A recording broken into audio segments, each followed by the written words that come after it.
খুব সুন্দর একটি বিষয় আপনাদের সাথে শেয়ার করি। এটা আমাদের ইউনিভার্সিটির একটা গাছ। এই গাছটাকে বিশ্ববিদ্যালয় কর্তৃপক্ষ কিছু ডালপালা কেটেছে। সেই কাটা অংশে বিশ্ববিদ্যালয়ের শিক্ষার্থীরা এইরকম কিছু চোখে ধরার মতন কিছু আর্ট করেছে, যা আপনি দূর থেকে আপনার চোখে খুব আলাদাভাবে আপনি দেখতে পারবেন যে এটা ডিফারেন্ট কিছু। সো খুব সুন্দর একটা জিনিস। আরও কিছু গাছ দেখাই। এবং এই গাছে এঁকেছে কাঠবিড়ালি, খুব সুন্দরভাবে রং করেছে, খুব সুন্দরভাবে ফুটিয়ে তুলেছে। আসলে চায়নাতে সব কিছুতে ক্রিয়েটিভিটি একটা ছাপ থাকে। সে জিনিসটা হোক ন্যাচারালি, সে জিনিসটা হোক টেকনোলজিভাবে। যেমন দেখেন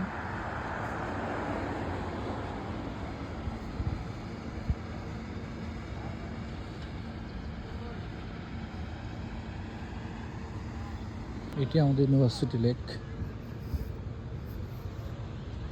ওইখানে হাঁস দেখা যাচ্ছে। যেটা বলছিলাম, চায়নাতে সব কিছুর মধ্যে ক্রিয়েটিভিটি জিনিসটা ফুটিয়ে তুলে, যার ফলে অসুন্দর জিনিসগুলোকে তারা সুন্দরভাবে ফুটিয়ে তুলতে পারে। যেমনটা এই গাছের মধ্যে করেছে একটি হাঁসের ছবি এঁকেছে। এই সবগুলোই কিন্তু শিক্ষার্থী রেখেছে। সো নিজের দেশকে সুন্দর করার জন্য এরকম কিছু ক্রিয়েটিভিটি থাকা দরকার, এবং তার সাথে গভর্নমেন্ট এবং বিশ্ববিদ্যালয় কর্তৃপক্ষেরও সহযোগিতা দরকার। এই জিনিসগুলো কিন্তু আমাদের পাবলিক ভার্সিটিগুলোতে খুব ইজিলি করা যায়, কারণ পাবলিক ভার্সিটিগুলোতে খুব সুন্দর গাছগাছালি রয়েছে। সো আজকের ব্লগ এতটুকুই।